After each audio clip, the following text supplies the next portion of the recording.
all, good afternoon. Welcome. My name is Jonah Schulhofer-Wohl. I'm a senior assistant professor of political science at Leiden University. And it's really my pleasure to welcome you to Leiden University's campus in The Hague for this very special event. I will be moderating the event, and in a second we will introduce the panelists and collaborators in this event. I want to say very briefly just a quick word about the guidelines/ground rules for this event. We're very pleased to be having this event because this is such an important topic on such devastating world events that are current, ongoing, unfolding before our eyes. And for that reason, it's very important that we have this event in a sort of productive, constructive, open, and respectful way. So the ground rules for this event are respect above all else. We understand that people come to this topic with many different opinions, many different beliefs and feelings, and we're here to listen to each other, to ask questions that we have, to share those views, but above all, to do that in a manner that's respectful and to do so while listening to others who are here at the event.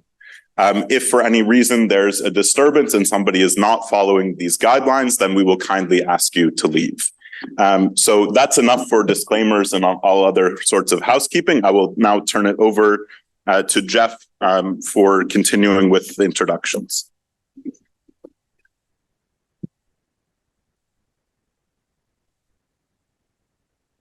So first of all, a real shout out to Jonah for hosting this event, and of course to Leiden University for being the home in which we can organize this discussion.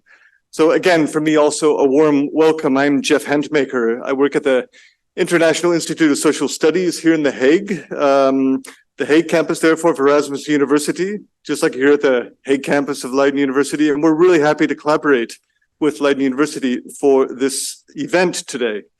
Welcome, of course, also to all of y'all online. There's quite a few of you, and it really gives us, it's very heartwarming that there's a lot of people so interested in this discussion.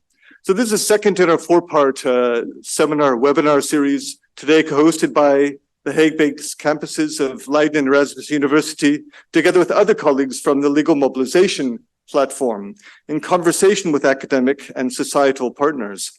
We're very grateful for the active participation of Francesca Albanese, who most of us know well as the United Nations Special Rapporteur on the situation of human rights in the Palestinian territory occupied since 1967. She is an Italian lawyer and has written numerous reports, very important reports, on the topic of international law, including genocide. And of course, the most recent reports, not least from March of this year. We are especially grateful that she can be with us in person today in The Hague. Please, a warm welcome again to Francesca.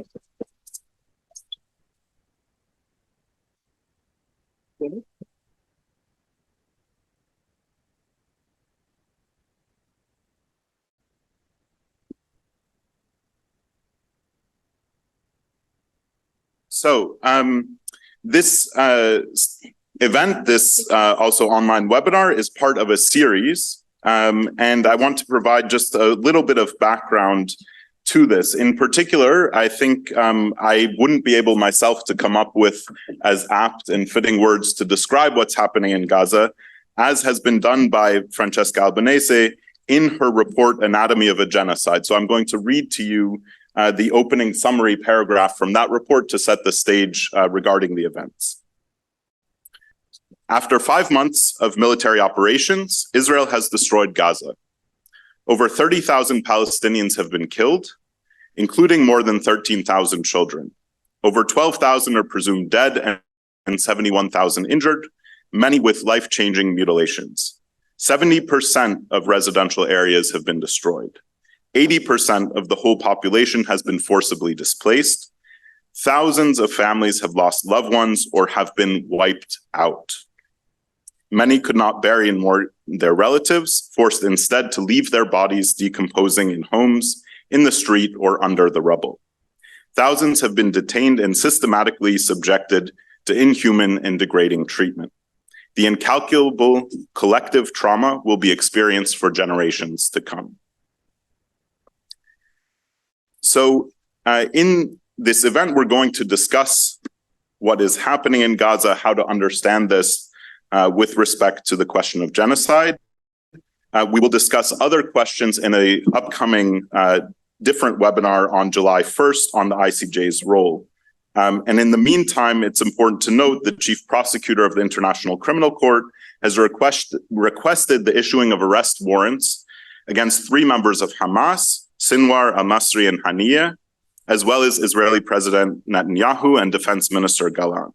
And that will be discussed in more detail in the 3rd of this webinar series on June 17th.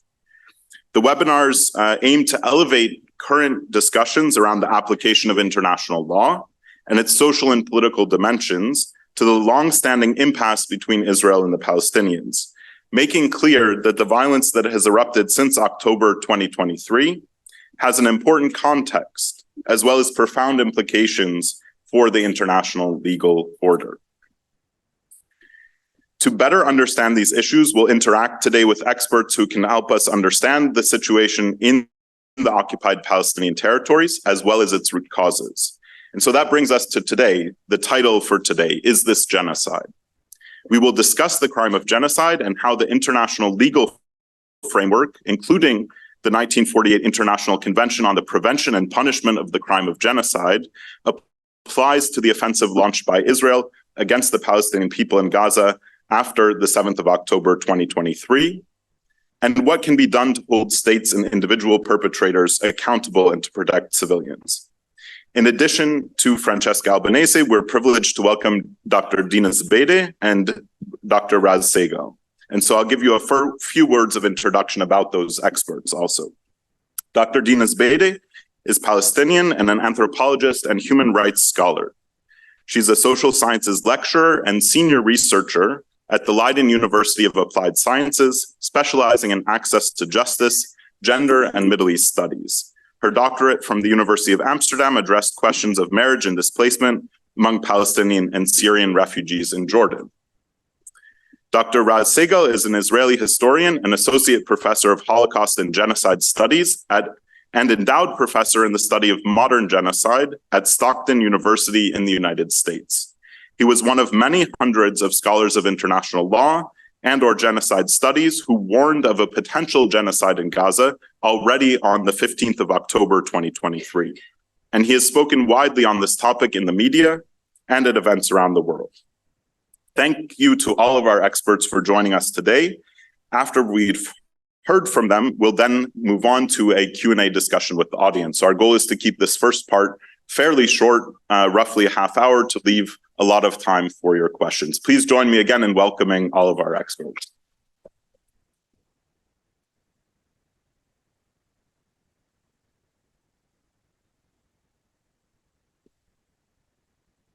Okay, so we're going to go straight to you, Francesca.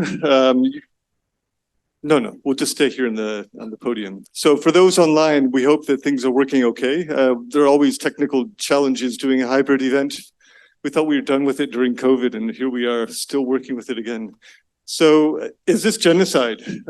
This is the big question, of course, that titles this event, and we're going to go straight to that question. You've written a great deal on this topic, not least, of course, your latest report from March 2024, entitled Anatomy of a Genocide. You've argued that charges of genocide are rooted in Israel's long-standing regime of settler colonialism. Can you please start by explaining to us, particularly those of us who are not lawyers, what is the crime of genocide? What are the elements of the crime that we're talking about here?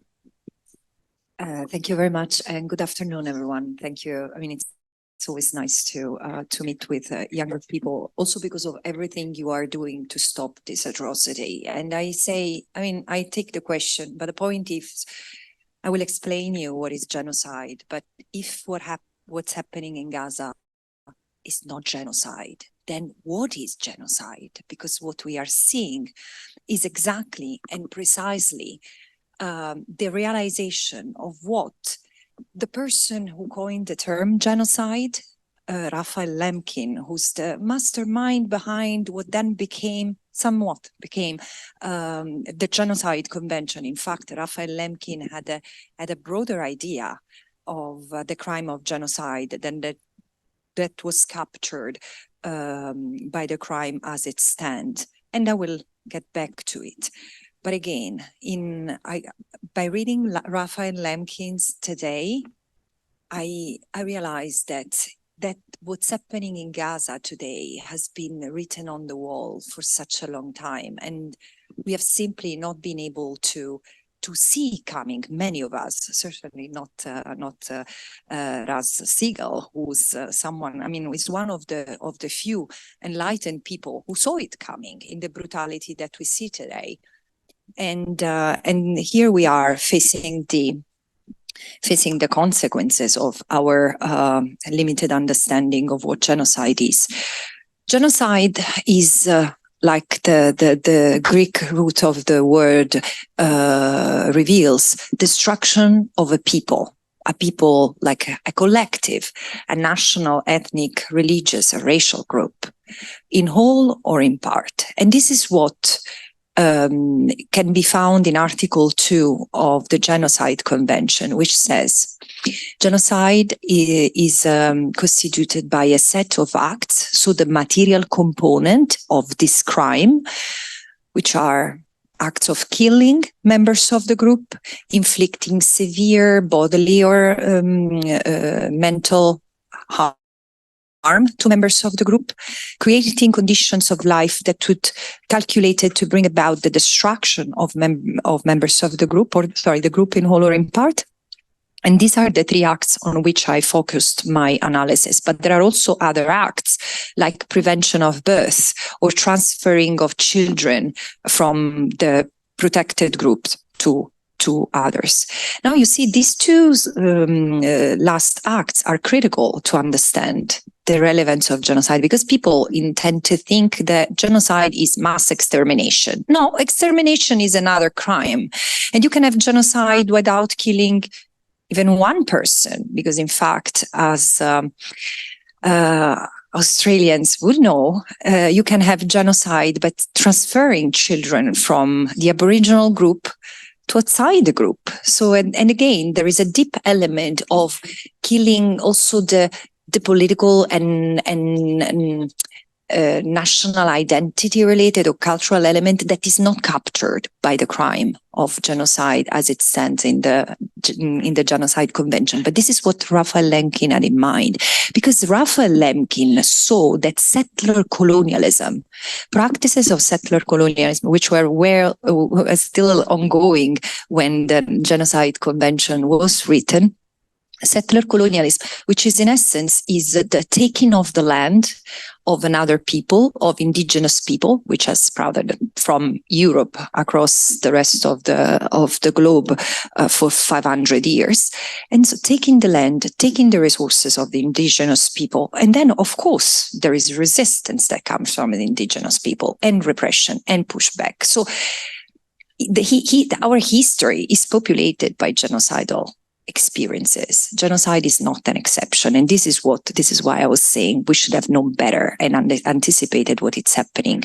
Because if you study the history of colonization of Latin America or settler colonialism, including in Africa, I mean, the destruction of a people in all the elements that characterizes a national group or a group, I mean, this is eventually, there is not necessarily the extermination element, but of course, violence is often accompanies genocide. So why did I conclude that Israel has committed genocide in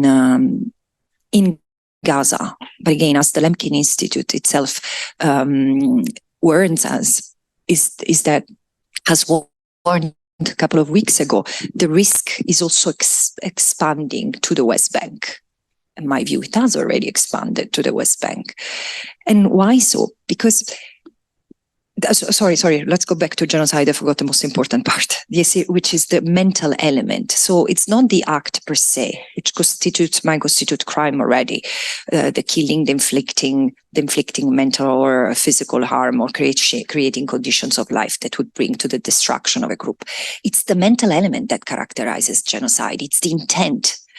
And there is a double intent that lawyers look for to determine whether there is genocide. The intent to commit the acts, the criminal act, but also the intent through these acts to destroy the people in total, in part. And again, I find that I opened this discussion by saying, if it's not genocide, what is it? Because the intent is difficult to prove, sure, but not when it's so conspicuous and so ostentatious. I mean, really, the only thing that is missing is them going around with T-shirts saying, yes, we want to genocide the Palestinians.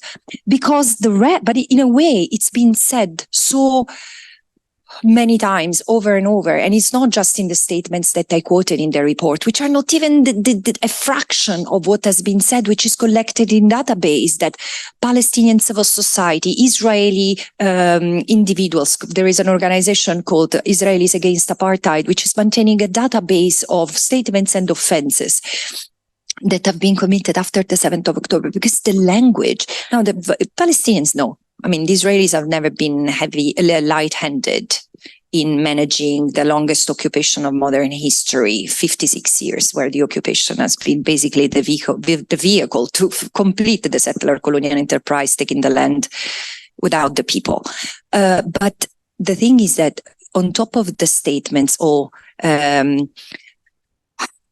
subhuman, human animals, not even animals, rats, vermin. I mean, just this language should have been a punch in our face as Europeans, because we know what this language has been used for. We know that tragedies and atrocities happen when there is dehumanization, because again, we tend to think of the Holocaust as the concentration camps, but the most horrific part of the Holocaust is also that the society knew and went along with it, because it was totally normal to treat the Jews as we were treating them in Europe for centuries. And this is the thing that we need to understand, that the level of dehumanization that has made possible that millions of Jews and Roma and Sinti were sent to be killed in concentration camps was possible because for us, I mean, for them, it was okay. There was something wrong. I mean, they were a threat to the system, like the Palestinians. So in general, I mean, I think that there is a racism in our post-democracies that is shocking. This should be the alarm for us. And again, Israel, as not only Israeli politicians and military leaders have not only used genocidal statements, which are not determinants of genocide per se in international jurisprudence. No, I mean, you need to have the capacity. I mean, the court will assess the capacity to commit genocide and then the practice, what has happened on the ground. And this is the thing. The soldiers have, like in Israeli soldiers have, like in other genocidal cases, documented themselves, boasted about what they were doing, the destruction of entire neighborhoods, schools, mosques, hospitals, all universities laughing about that, exploding homes with people inside, and you could hear the screaming, and they were laughing, and they were capturing Palestinians and torturing them and exposing the naked body to the world. So all rules, I just need a couple of minutes more. All rules have been violated. All rules of international humanitarian law, because even in conflicts there are rules, and these norms. Sorry. So the verbal violence has been absorbed, internalized, and acted upon by the soldiers on the ground. And more than that, there is like the entire society asks for more violence, because again, a folly is crossing the Israeli society. No, I mean, there are some few elements who do not want to partake, do not recognize themselves, but this is the reality we need to deal with. And the last point I wanted to make is that this is really the gist, and I think we should have exposed it before. This is also what has permitted Israel to violate international law with impunity. It's humanitarian camouflage. Israel has not denied what it has done. I mean, maybe they dispute a bit the numbers, but they tend to agree with the numbers of casualties, and with the fact that there is such a level of destruction of civilian objects, protected objects. 70% of Gaza is reduced to rubble. They have justified it as in compliance with international humanitarian law, and they have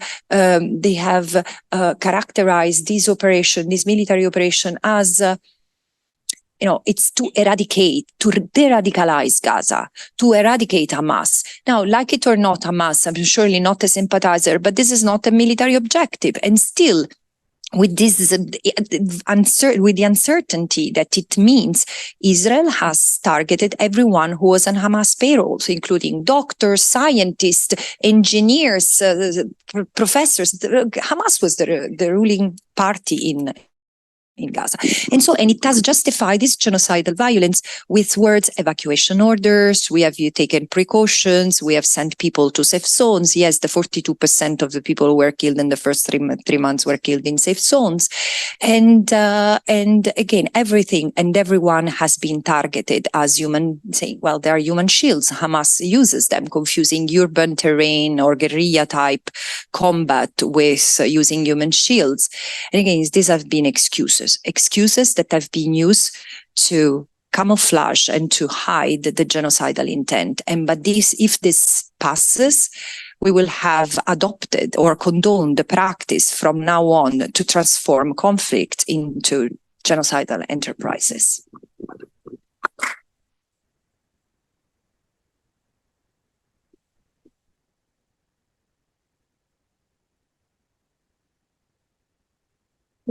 Thank you so much, Francesca Albanese. It's very thorough, and indeed, for those who want to know more, please do read her report. It's really an extremely and important testament to what we've been seeing over the past 7 months. I'm going to actually go straight forward to the second part of this introductory remarks, namely, how can Palestinians be protected against further genocide?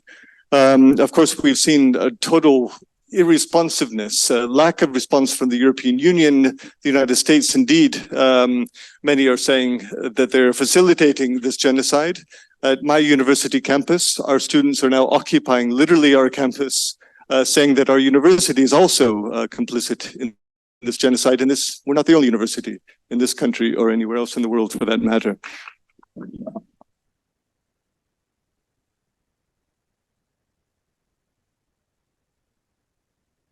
So for Professor Raz Segal, the question which we have for you is that, the primary purpose of the convention, the Genocide Convention, is not actually to hold individuals, states, or even universities and companies accountable. It's actually in the first instance, designed to prevent genocide from being committed. So President Biden and the United States, Dutch Prime Minister Rutte, have both claimed that there is a so-called red line that Israel should not cross, that to do so would entail a strong response. However, it remains unclear what that line actually is, and it appears to be constantly shifting. So, Professor Segal, why does Israel seem to have such broad impunity, please? Hi, can everyone hear me? It's fine, good, thanks. Well, thank you so much for the invitation to speak here and to join everyone. The issue of impunity, I think, is very important to understand here because it's tied to the emergence of the crime of genocide in international law. So very, very briefly, when the crime of genocide emerged in 1948 after World War II and the Holocaust, it emerged, the context was that the Holocaust, the Nazi, no one used that word yet, of course, at that time, but the Nazi assault specifically on Jews was perceived as something unique, as something exceptional. So Nazism, Nazis, and what we now call the Holocaust was actually immediately placed on a hierarchy as more terrible, actually, than what was defined as genocide. That's why we have this, academic field, my field of Holocaust and Genocide Studies with this kind of title, Holocaust and Genocide Studies, which is actually a very strange title if we all recognize that the Holocaust was a case of genocide, right? But that's the hierarchy that was created from the very beginning, that the Holocaust and Nazis are more terrible than genocide.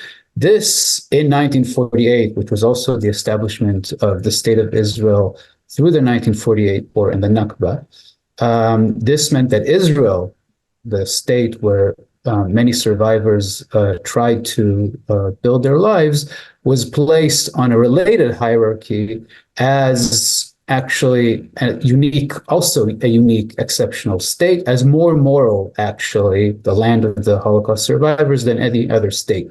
This is the origins of something that has become very commonplace in Israel discourse, but also in the West, that is the Israeli army is the most moral army in the world. This kind of an idea. So the idea of the unique status of the Holocaust and unique status of Israel in relation to the crime of genocide meant that from the very beginning, from 1948, impunity for Israel was baked in the international legal system. The idea that Israel could perpetrate really any crime under international law, not to mention, of course, genocide, became really unimaginable, right?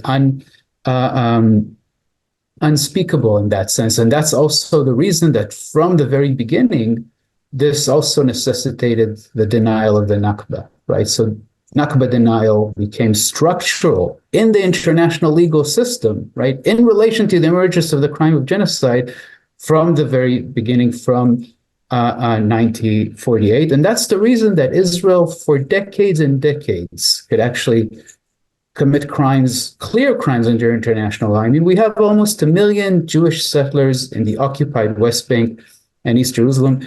As Francesca, as you said, the longest military occupation in modern times, but the settler enterprise itself is a crude violation. It's a war crime. All this could take, and many, many other, of course, war crimes and crimes against humanity, and what the Palestinians have always called an ongoing Nakba, could unfold with full impunity for Israel, right? So we need to understand that this is a structural element actually of the international legal system.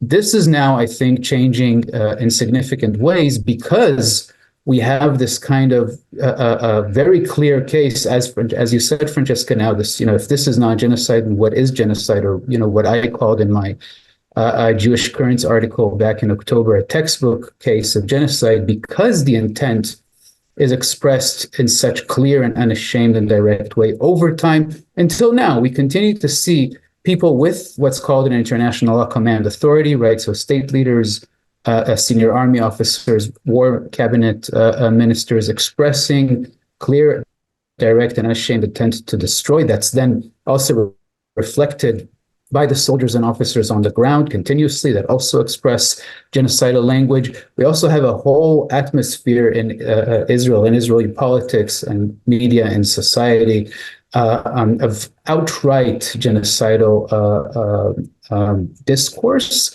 And we also have the dynamics of violence on the ground. I mean, from the very beginning, think about it. On 9th of October, Israel defense minister declared, as we all know, infamously, a total siege, right? So Israel was telling us from the beginning what it was planning to do. And then it went on to do it, right? It had dropped on Gaza today more than 65 tons of explosives so far, which is equivalent to 3 atomic bombs of the kind that the US dropped on Japan at the end of World War II. And it has created, of course, it's starving the Palestinians in Gaza and created famine conditions. So Israel told us what it will do. It continues to tell us, and it has done exactly that.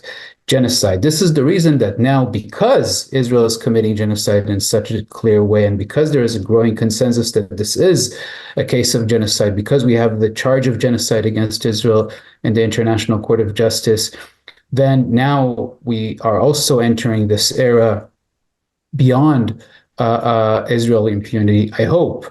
And this is very significant, but we have to understand that impunity is really baked into the system from the very beginning. There's much more to say about all of this, but I'll leave it at that, and we can continue in the discussion if needed.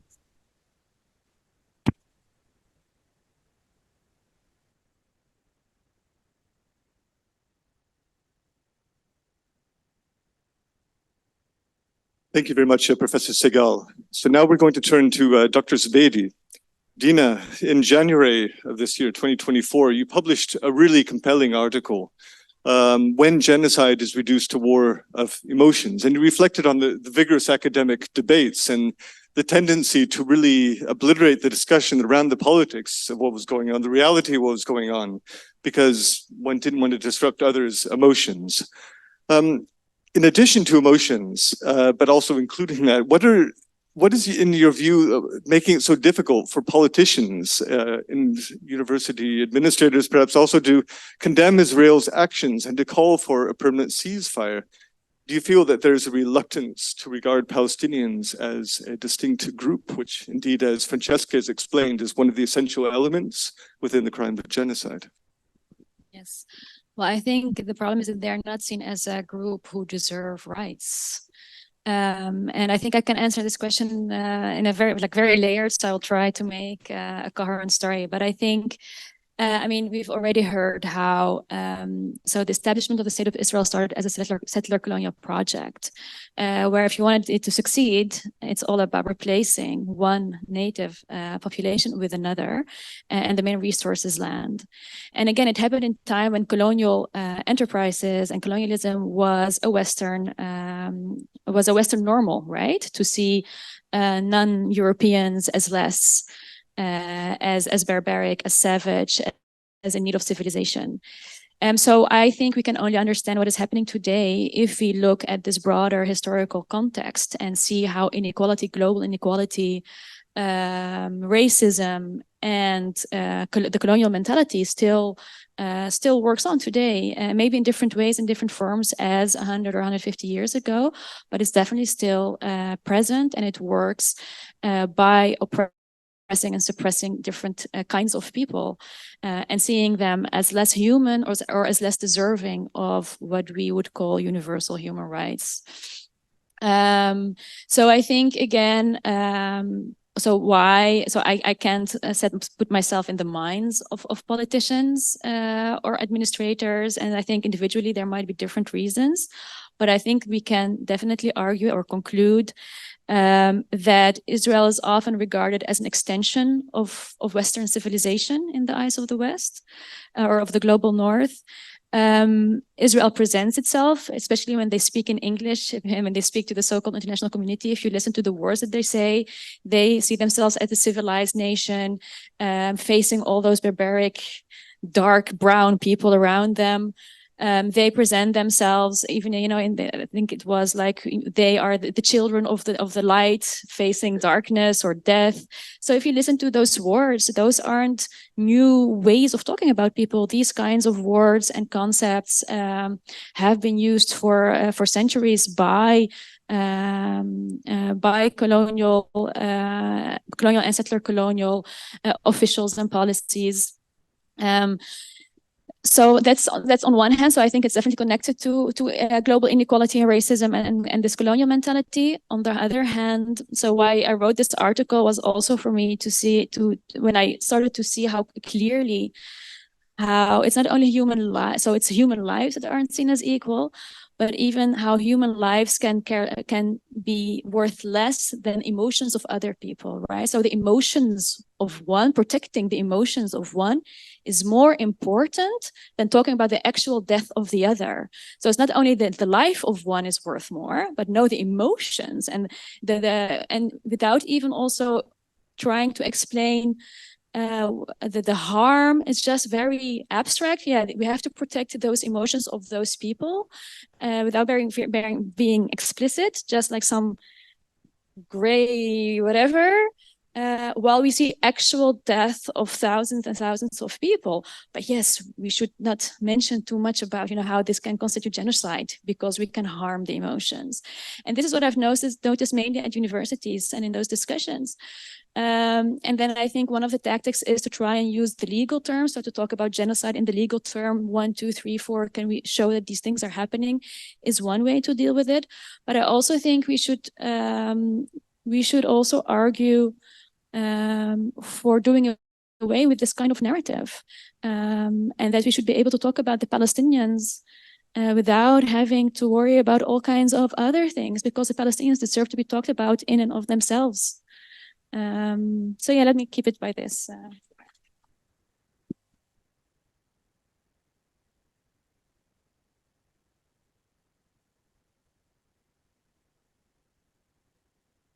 So indeed, these discussions are uncomfortable. I remember early on in this genocide since October last year, we had to basically explain that there is a difference between feeling unsafe and feeling uncomfortable.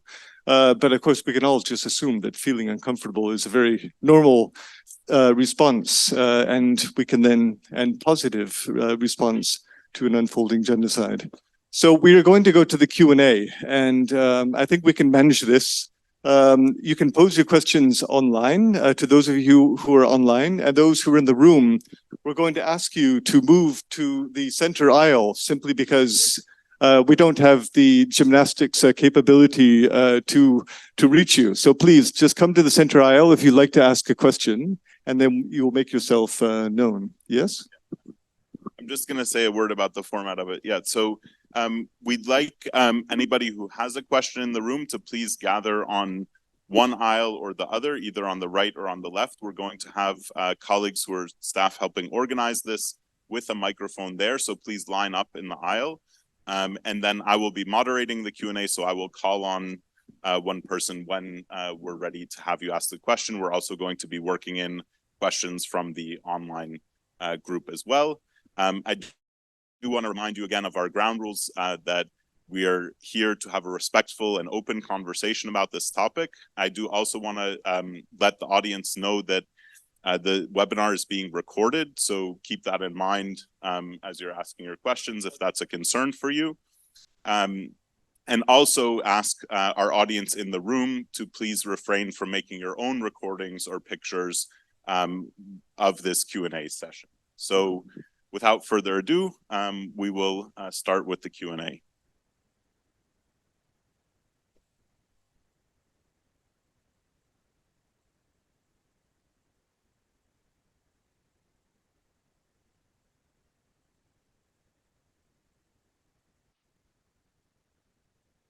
Okay, perfect. One second.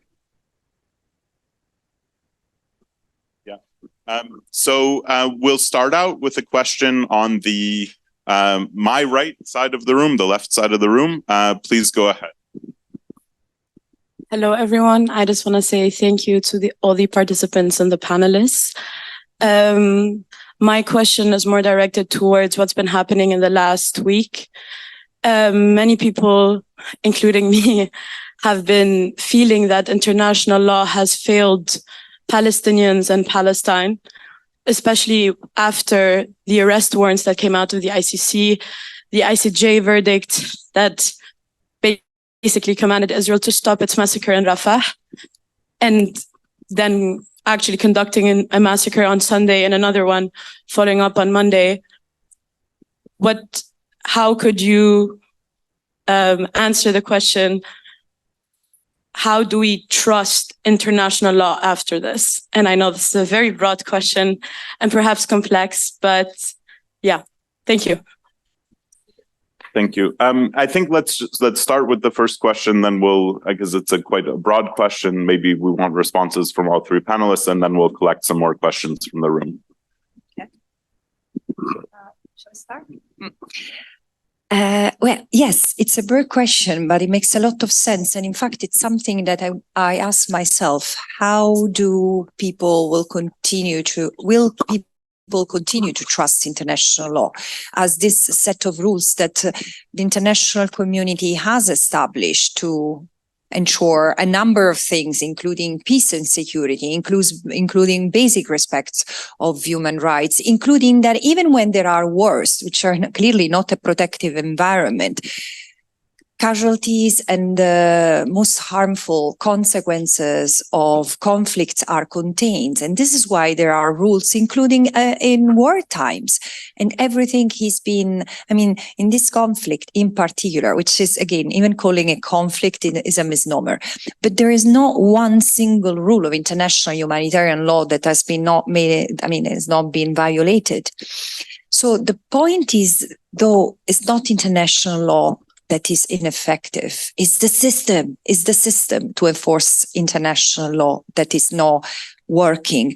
And it's not even true that it doesn't work. It doesn't work on same sets of occasions. And this is, I mean, the interesting thing of this awful times of, I mean, while a genocide is happening, so our mind, our eyes should remain focused on the people of Gaza instead of embarking on intellectual speculation. But at the same time, it's a reality that the Gaza crisis has become an international, I mean, not international, but a global crisis, which is showing not only the weaknesses of the system and how risky it is to depart from international law, because it's a society that decides to go to do without or to go against international law is international law which it's an international community which accepts, which takes the risks to make the use of force and violence the norm instead of something exceptional that can be prevented and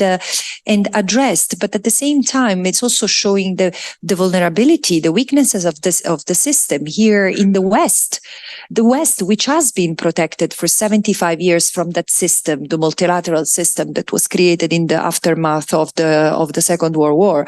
I mean, look at the fact that students are beaten or doxxed or arrested, detained, but it's such a fundamental contradiction with what a democratic order should be. Because of course, the right to protest is the antibody of, is the safest element in a healthy, functioning society.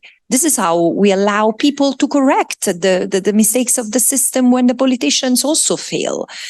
And the fact that there is still this huge crackdown on protests in the West, from the US to most European countries, this tells you where the problem is. We are standing against a system which has made the abuse and the pick and choose of international law a reality, the norm. It's a watershed moment. It's an opportunity. It's a challenge. But again, this is where we can make international law work or not. It's not decided yet.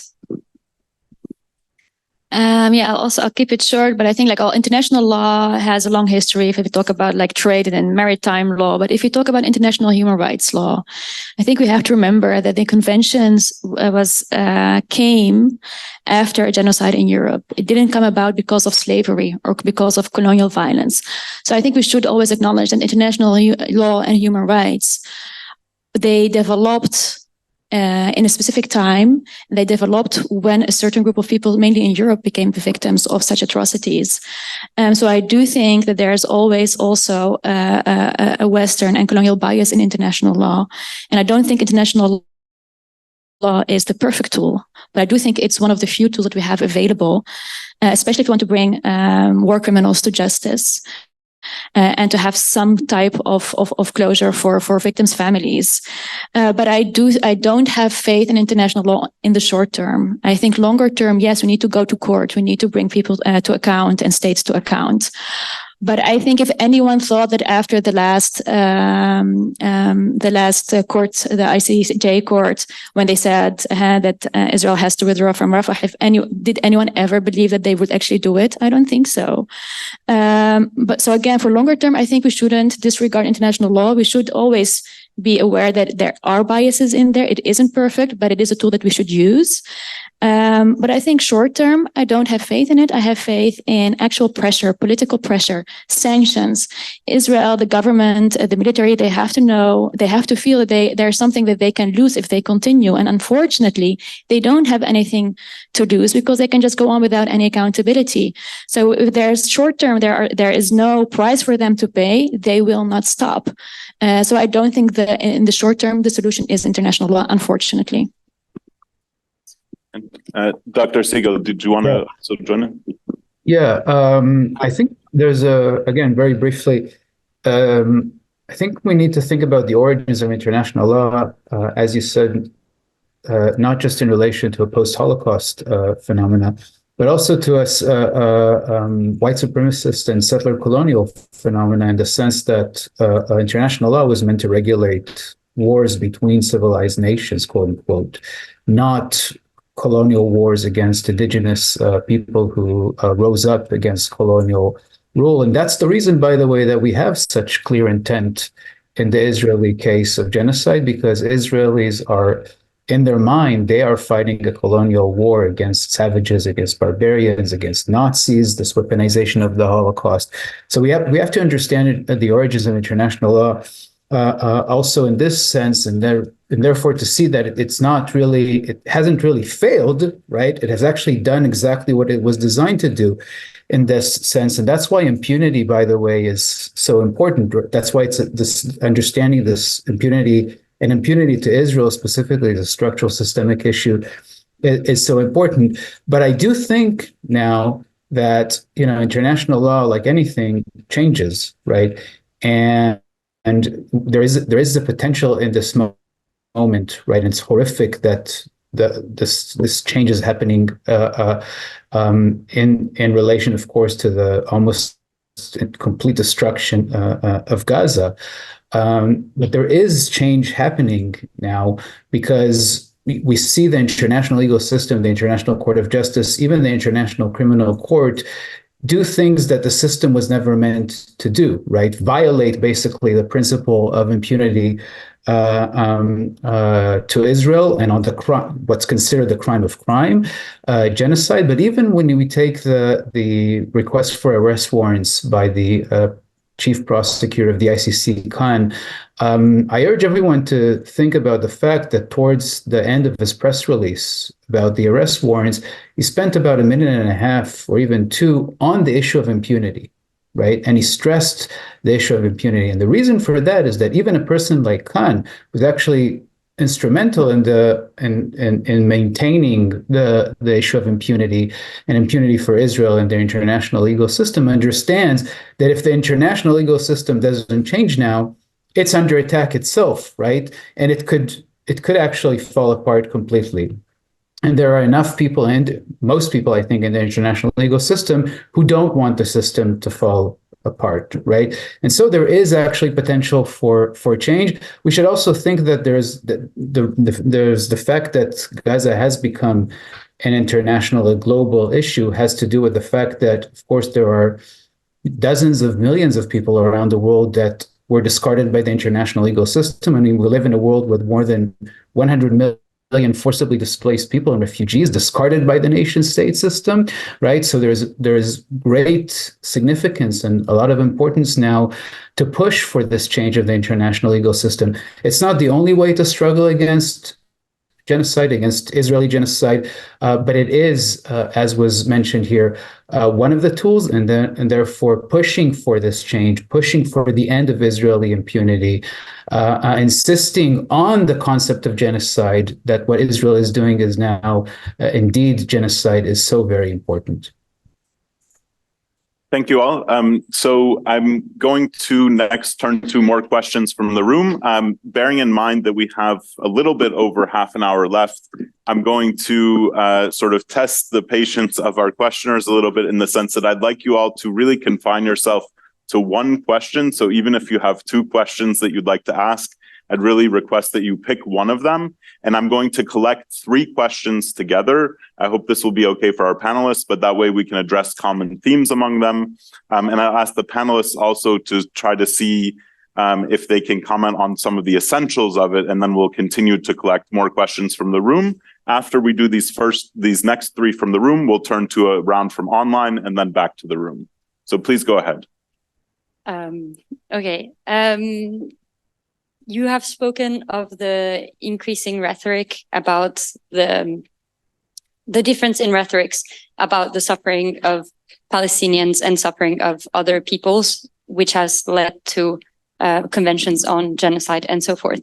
And you have also spoken of consequences, that there is no consequence at the moment. Do you think that a consequence for Western nations that have not spoken out against this genocide is the loss of support from their populations? And what impact do you think that young people, for example, have had, given that they theoretically do not vote? Thank you. Thank you for these wonderful presentations today. So since I have to confine myself, I'm an international lawyer from the Grosse Center of International Legal Studies. Letizia Logiaco is my name. And I'd like to know, how has the decision of the prosecutor of the ICC to issue arrest warrants for crimes against humanity and war crimes, how has this decision been received by operators and I think prominent actors like the UN Special Rapporteur, especially because we know that there are elements that could lead us to think there is a reasonable ground to believe that the crime of genocide is being committed. So what is your impression of this decision?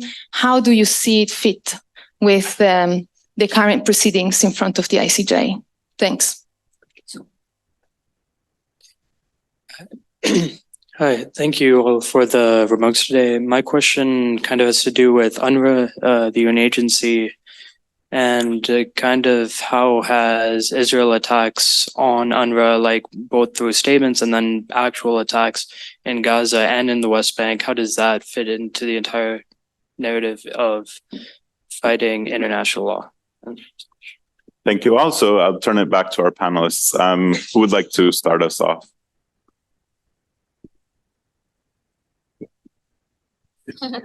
Yeah, because the second question I'll leave to you, Andras, because I don't feel I can speak to that. To the first question, so yeah, the inequality in suffering or the recognition of equality. Well, I think the complicity of governments in Europe or elsewhere, I mean, it's very obvious that they're complicit in different ways, whether it's through providing weapons, through providing justifications, through providing money, and through cooperating with businesses in Israel that also facilitate crimes. So unfortunately, I think this is, again, how I analyze the current situation. There are so many other important issues for the average voter in Europe that I don't think Palestine is on the top list of the majority, unfortunately. And we can talk about like housing crisis, financial crises, maybe also environments. There are a lot of other things that might be more important for some voters to focus on. But I do think, and we'll see now with the European elections, but I mean, the Dutch elections happened in the midst of the genocide, and we saw the results. So maybe the loss of support for some political parties, we might be able to see that. But actually what I think, so again, here I do put a bit more faith on legal actions, because I think they should also be held accountable for their complicitness in war crimes and crimes against humanity. So I think loss of support, the problem is that there are so many ways to induce more fear and, against whether it's immigrants or different groups or economic suffering. So politicians are very good in gaining support through fear mongering and other ways to kind of compensate on maybe their hypocrisy, when it comes to Israel and Palestine. But I do urge everyone, especially young people who can vote and who can impact. That's one way we can influence, right? Global politics is by trying to vote for those political parties that are on that talk against a genocide and are pro human rights. So we have European elections coming up soon. So do look which parties would be that. There are not many, unfortunately. But yes, again, I think they have to be held accountable as well for providing weapons and financial assistance. And I'll only say a little, like something short on the third question about Israel and maybe their attack on the UNRWA and other UN institutions. I think the first thing. So, I won't talk too much about the refugees and why the existence of UNRWA has been so important. But I think it's important to understand that the UNRWA, so the United Nations faction that was established to provide relief for the Palestinian refugees, it became one of the most important organizations in Palestinian, especially refugee camps. So you have schools, clinics, and all kinds of other services that are provided by this UNRWA body. And the UNRWA is one of the few United Nations bodies where the majority of the employees are also Palestinians, are from the people of the beneficiaries themselves. So that makes UNRWA very, very Palestinian. And there's a lot of ethnographic and very interesting research on UNRWA in that sense. But the existence of UNRWA also made the extension of the refugee problem go on, right? So as long as there is the UNRWA providing all these services for the refugees, Palestinians will always be held in this position where they aren't, and where they are, and for generations will be refugees dependent on the UNRWA. Israel has been, well, and I think I'll leave it to to Francesca to talk more about the United Nations relation to Israel, but to all international, intergovernmental, human rights organizations. Israel has never been very, very, very welcoming to them because they write reports, they do research, and they expose all the different violations. And this is why I think, again, and maybe I do agree maybe with Raz when you said that we also can see an opportunity here, because if the global north is they claim to be to think that the United Nations is an important institution, that they think international law is important, but then they only do so when it suits them, it will show their hypocrisy. So they also have a stake in actually trying to implement and, for example, make sure that United Nations staff has access to Gaza or the West Bank, that they have access to information or in independent investigations. But I guess we'll see. I would just add a comment on what you said, because I fully agree with your first point. The fact that most Western governments are supporting or are not dissociating themselves enough from what Israel is doing, because beyond the words of condemnation, all European countries still have economic dealings, still have diplomatic relations, still have not taken any steps at the political level. So, if these are the friends, who needs enemies? But the thing is that apart from what is happening inside each of these countries, I can tell you also, because I've been living for over 20 years now in the global south, and I live in an Arab country, and I travel a lot across Arab countries, and I can tell you it's the loss of credibility is not only palpable, but unprecedented. It's not that people, for example, in the Arab world didn't know that Western countries always came with an agenda, but it has been shocking for many to see the kind of repression on young protesters. This is something that has shocked the world. And probably people outside Europe more than us inside Europe. And at the same time, young people holding the ground are being such a source of inspiration for others. And this is something I've heard in Jordan, in Egypt, in Tunisia, where I come from, and saying, oh my God, we should do the same. So they're really looking at you. Those of you who are taking action as a source of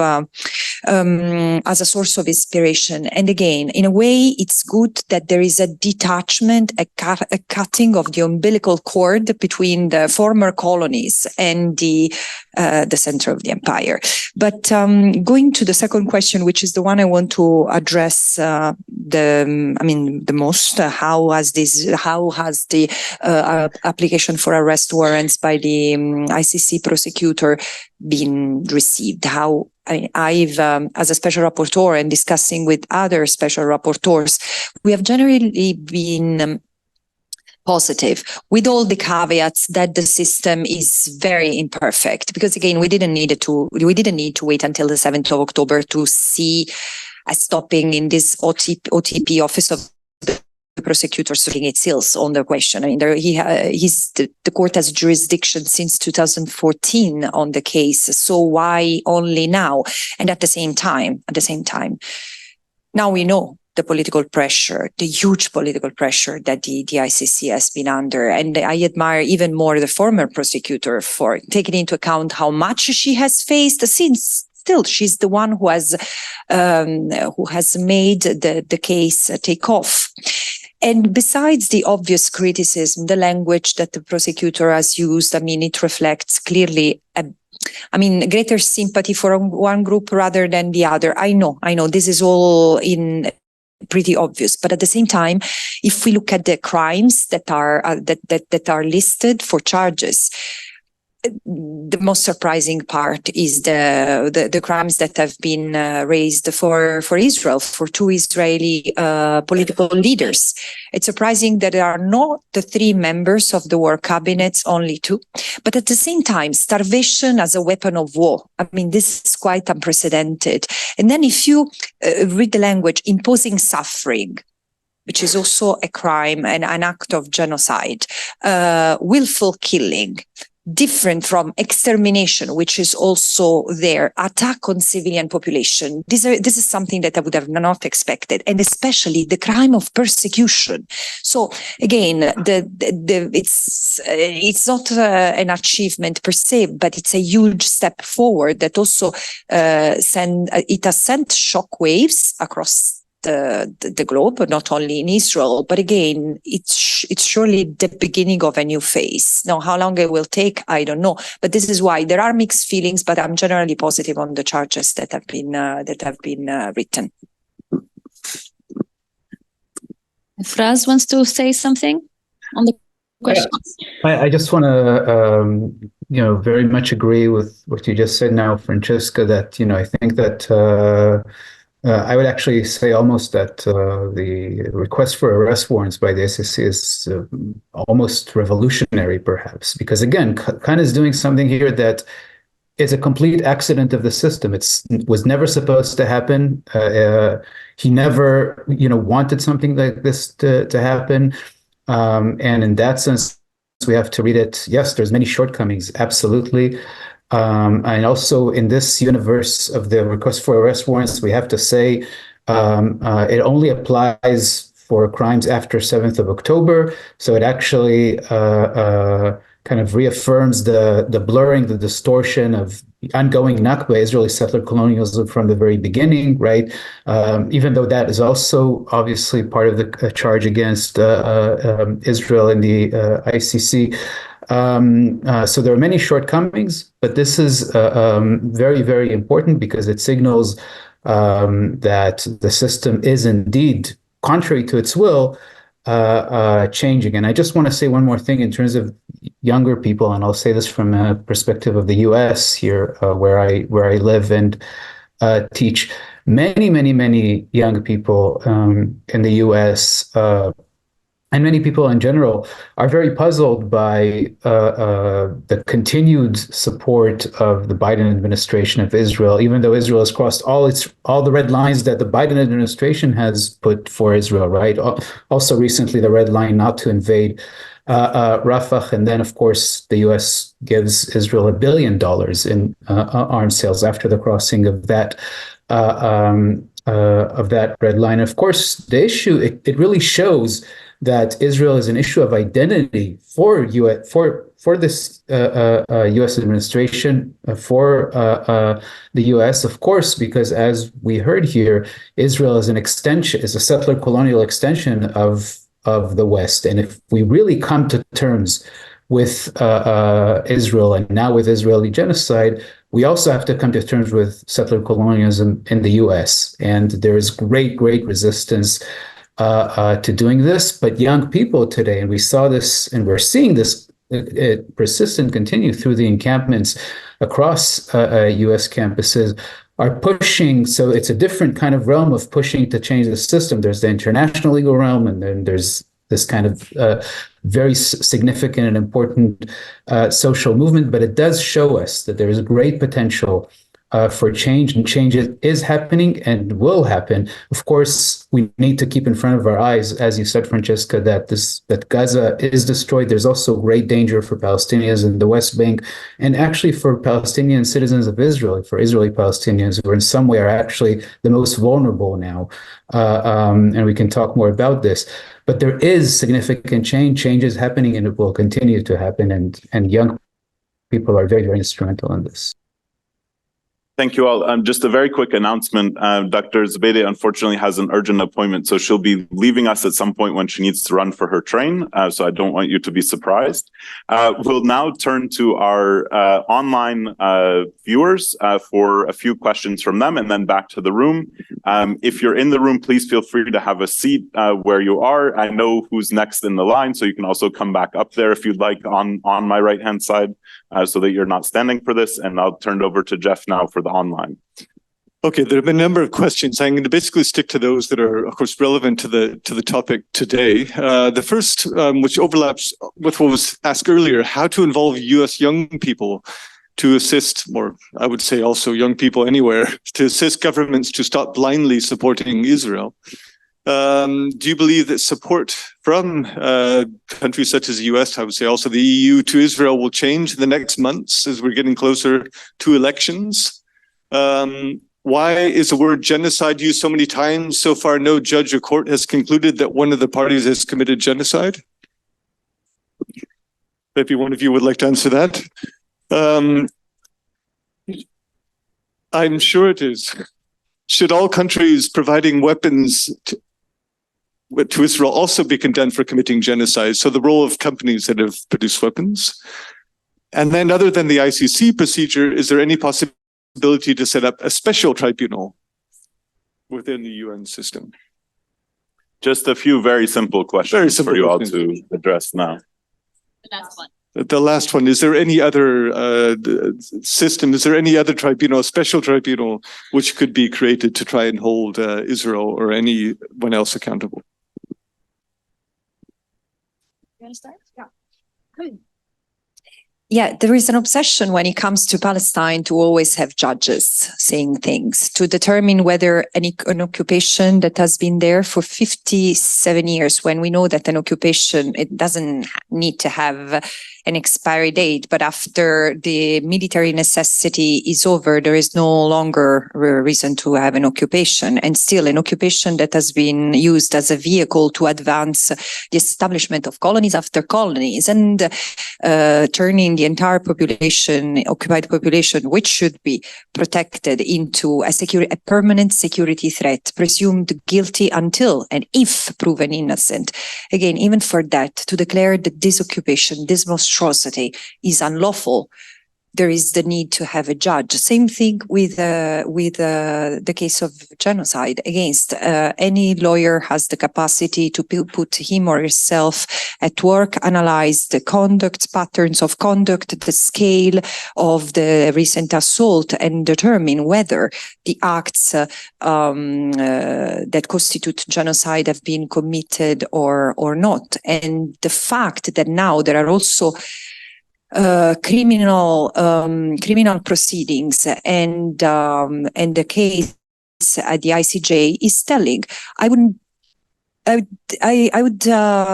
challenge the fact that the court has not pronounced itself yet, because the International Court of Justice, which has not even got into the merit of the case, has for 3 times recognized the plausibility of the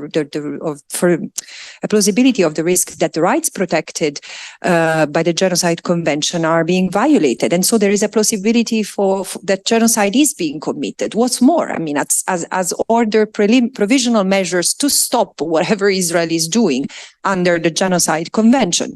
So again, I don't want that we get trapped by semantics and we get lost into what these constitutes or not what crime. Again, atrocity crimes have been committed, call them the way they want, as long as they stop as soon as possible. Are there any other tribunals? No. Oh, there might be other tribunals. I don't know. I don't think so. Although I do imagine at one point there should be something like, I don't like the word reconciliation, but something like a commission or a body or a process looking at justice as a wholesome concept for the people living in that land. In fact, in the book I wrote, I said for the people living in the region, because again, that's in the past 75 years, so many crimes and so many tragedies, so many crimes have been committed and so many tragedies have occurred. And the question is, what the Palestinians first and foremost, but not only, because I also think that the Israelis are, I'm not justifying, but the Israelis are somewhat victims themselves of a system which has indoctrinated them to a racist ideology that has convinced them that the other is to be feared, that the other is a threat, and has created what the scholar Nurit Peled calls monsters. She says that when Israeli young people who are, sons and daughters of a normal, of that society, put their uniforms on, they turn into monsters who can kill children. And this is the reality. And when an Israeli soldier is asked, how did you kill children? Why did you kill children? And the soldier tells you, we never see children. We see the enemy. This is the reality. It's horrible to be part of that society. And I also fear for the Israelis, the moment they will realize what they have done, what has been done in their name, there will be a huge collapse of a social or collective sense. But again, this is why I think there is need for a broader sense of justice than what retributive justice can bring. Meanwhile, national courts, including in The Hague, are able to pursue universal jurisdiction, and therefore to investigate and try for crimes for which there is universal jurisdiction, meaning war crimes, crimes against humanity, and genocide. So I look forward to seeing more and more of action started at the national level. I will not speak too much about the United States. I follow its politics heavily because I think it's quite entertaining, to say the least. But I was also worried this morning when I was hearing the verdict on Trump. I'm like, it's so entertaining, but also they have so much power over what's happening in the world. Isn't that just so? It's I think it's very scary as well that this is the most influential and strongest and whatever impactful country in the world. While the leadership is what it is, but I will say that I don't have any faith that their support for the Israeli government will change. It doesn't matter who the leaders are. I think. The United States is officially, we call it a democracy, and it is in many ways. But I also think it's very difficult to actually bring political change in a system such as in the United States. And this is the case for many, I think, democracies around the world, where also it's very difficult to change the status quo and to change the power dynamics. And there are too many geopolitical and economic interests that were already discussed before, where it will be too risky for governments and states to jeopardize their relationships with the state of Israel. And there are exceptions. I think like Ireland is a great exception. Maybe also the other countries who recognize the state of Palestine, they're kind of taking a risk. So there are exceptions, but the US isn't one of them. I will also, again, I don't have much to add. I think it was already end of October that hundreds of genocide scholars called what is going on either a genocide or a plausible genocide. So the word has been used by people who know what genocide is and who have been studying genocides for years. So it didn't just come falling out of the sky. But I think if you need a court telling you that killing over 15,000 kids in less than half a year is a problem, then I think you have a problem.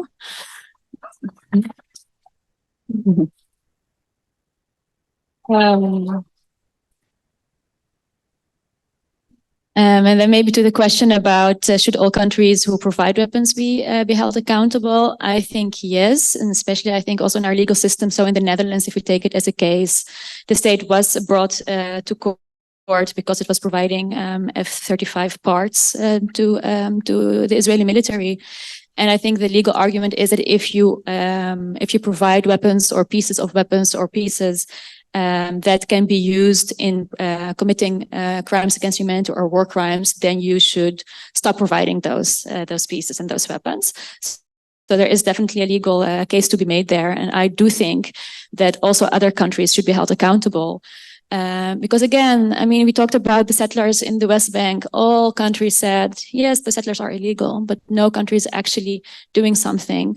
They're actually also profiting from businesses who are working there. They sell in supermarkets, they sell things that are made and produced on stolen land.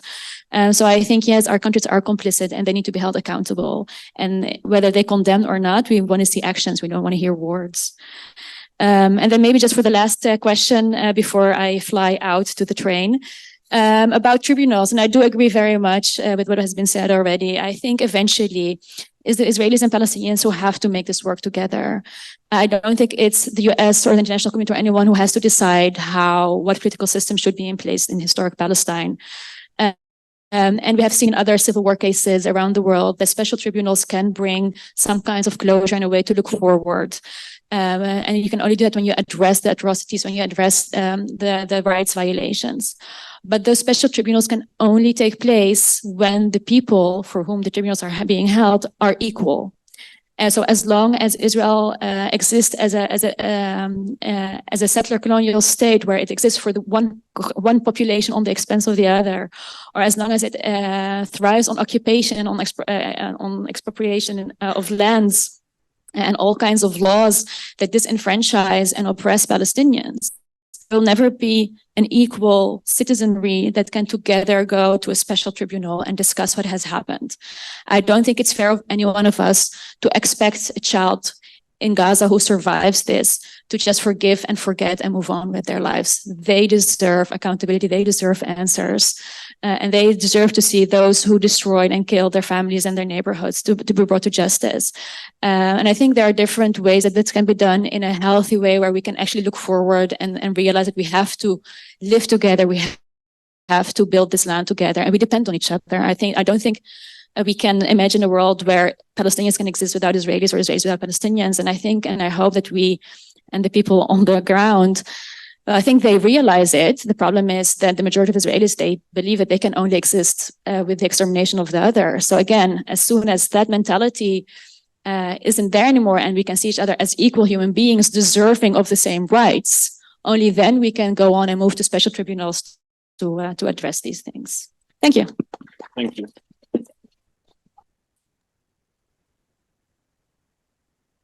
And goodbye. Enjoy the rest of the discussion. And thank you for having me here. And until next time, and keep on fighting.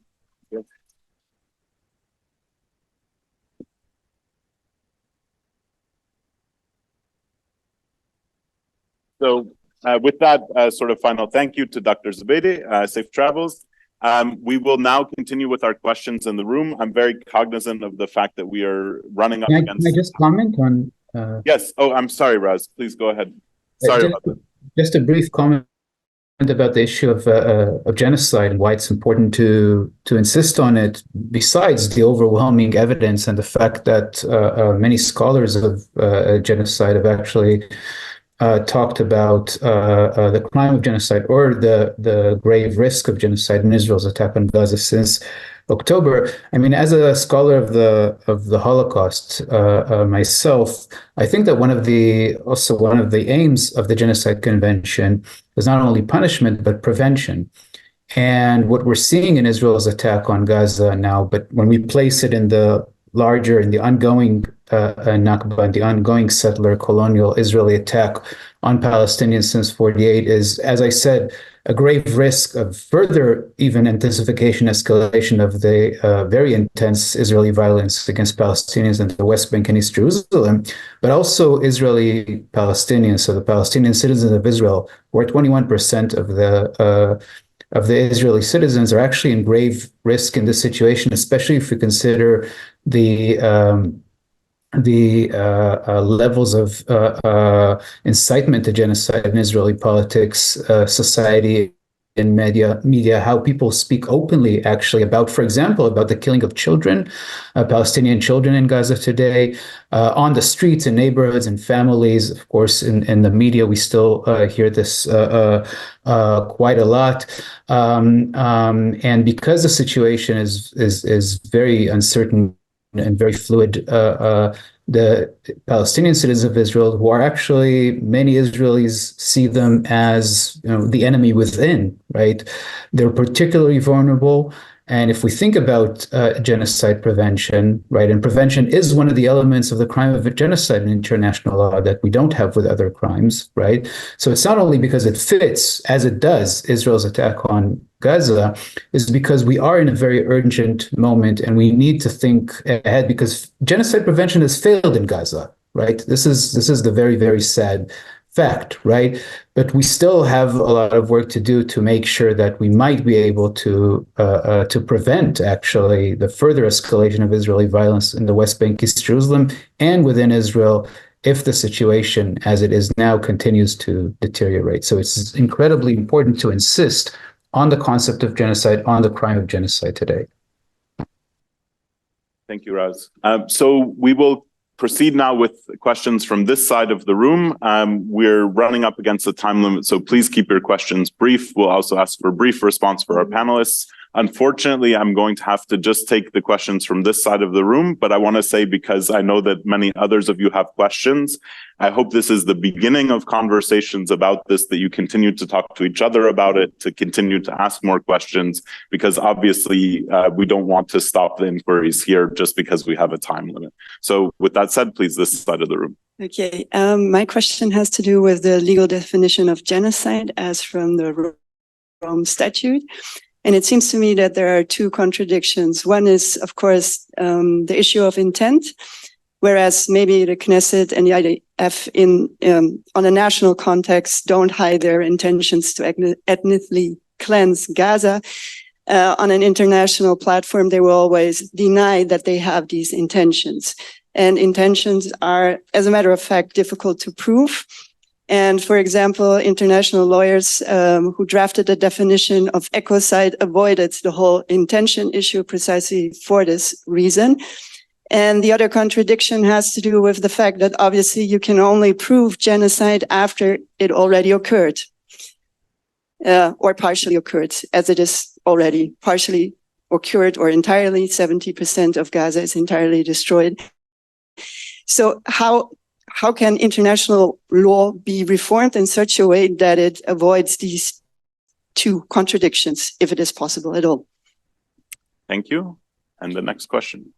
So you mentioned the structural element of genocide in Israeli society, and I would say that the close work of Israeli universities with the military industry and also with the military in and of itself is part of this. And because of this, we've witnessed an increasing amount of student protests all across the world and demanding their universities to cut ties with Israeli universities. So my question is, do you think that ties at an educational or institutional level also represent an implicit support or contribution to the current genocide? And do you think that demanding to cut ties is too high of a demand? Thank you. And the final question. Thank you. My question is, how do you understand the importance of the concept of terrorism and generally narratives around terrorism in the legitimization of genocide, settler colonialism, and ethnic cleansing in Palestine today and for the last 76 years? Thank you. Thank you. So now back to our panelists. Maybe Raz. Yeah, Raz. Yeah, so very, very briefly, I would say this. I think that in Israel's attack on Gaza, I don't think that intent is complicated at all. It was expressed dozens and dozens of times using various forms of dehumanization. As you said, Francesca, this should have, all the red lights should have gone off immediately on 9th of October when we heard of Gallant Israel Defense Minister talk about human animals, proclaiming a total siege, right? So telling us they're planning to starve Palestinians in Gaza. But also, I urge everyone to think about the fact that on 13th of October, Israel's first mass evacuation order, right, under conditions of total siege.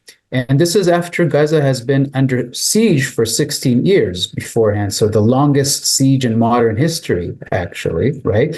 So by 13th of October, we know that Palestinians in Gaza very much felt the effects of the total siege, right? The lack of water, clean water, food, medical supplies, the attacks on hospitals that exacerbated this, of course. But then the evacuation order under these conditions, and I'm not even talking, we of course have to keep in mind, right, the sick, the pregnant women, people in hospitals, disabled people who can't move, right? But everyone ordered to move immediately under conditions in total siege. And we know today that, and as you said, Francesca, Israel actually bombed people moving on routes that it proclaimed itself as safe, and then used its largest and most destructive US-made 2,000-ton bombs in the south of Gaza, where it ordered people, Palestinians from the north, to flee as a safe area, right? So it actually used, right, the evacuation order in order to enhance the targeting of Palestinians with these proclamations of intent very clear by the 13th of October. So arguably what we have at this stage already, right, 13th of October and the days following that is indeed in the range of the condition of the UN Genocide Convention, creating conditions calculated to bring about the physical destruction of the group in whole or in part, which is exactly what happened in the following months until today. So I would argue actually that very early on we already saw unfolding genocide. We don't have to wait now. We didn't have to wait then, right? We already saw actually what was clearly unfolding genocide, or at the very least, a grave risk for genocide. So I don't agree actually with the premise of that question. I think it was clear then. It's clear today. It's very important to insist on that. And as you said, Francesca, the ICJ has actually recognized, acknowledged, right, the plausibility of the crime of genocide in Israel's attack on Gaza. I think that BDS, just to briefly say a word about the other question, BDS is incredibly important. We know today, because of Maya Wynn's recent book, that Israeli universities are, for decades and decades, very, very complicit in Israeli occupation and oppression and mass violence. And of course, on Israeli campuses, right, the discrimination and persecution of Palestinians on Israel, Palestinian Israelis on Israeli campuses. So if we're talking about the academic sphere here, I think that BDS initiatives are very, very important. I certainly support BDS initiatives. I think they should increase. And I think that, yes, we should speak about the, we think I live in Philadelphia. There's University of Pennsylvania here. University of Pennsylvania on the campus is where the robot dogs that have been weaponized and used, right, in Israel's attack on Gaza are designed, right, on the University of Pennsylvania campus. So there's clear connections like this that are indeed make these institutions complicit in Israel's attack on Gaza. And all BDS efforts now are very, very important. And they're one of the key tools that we have actually to put all the pressure we have in order to stop Israel's attack on Gaza. Thank you.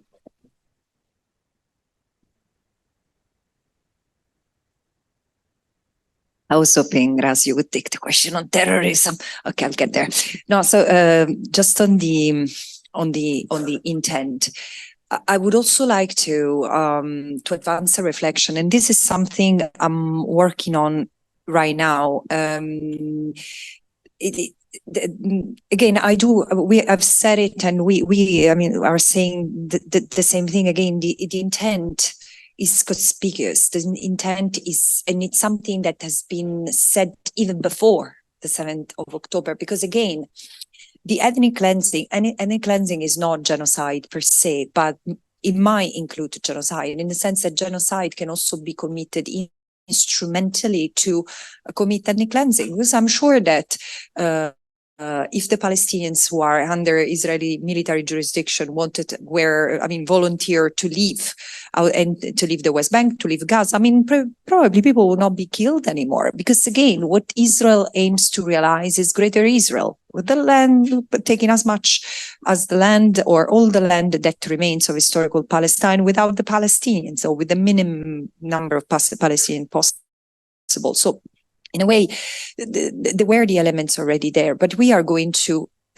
consider intent not only as evident in policies or statements, but also inferred from the circumstances of the various acts. And again, here, if we take the totality of conduct and the totality of acts that have been committed, from the siege that has provoked a real collapse of the health system, together with the bombs, of course. On the one hand, the hospitals have been devastated. On the other, been under siege, with even massacres conducted inside hospitals, and also they've been completely depleted, deprived of the basics to work as hospitals. So it's clear that the conditions have been calculated to lead to death.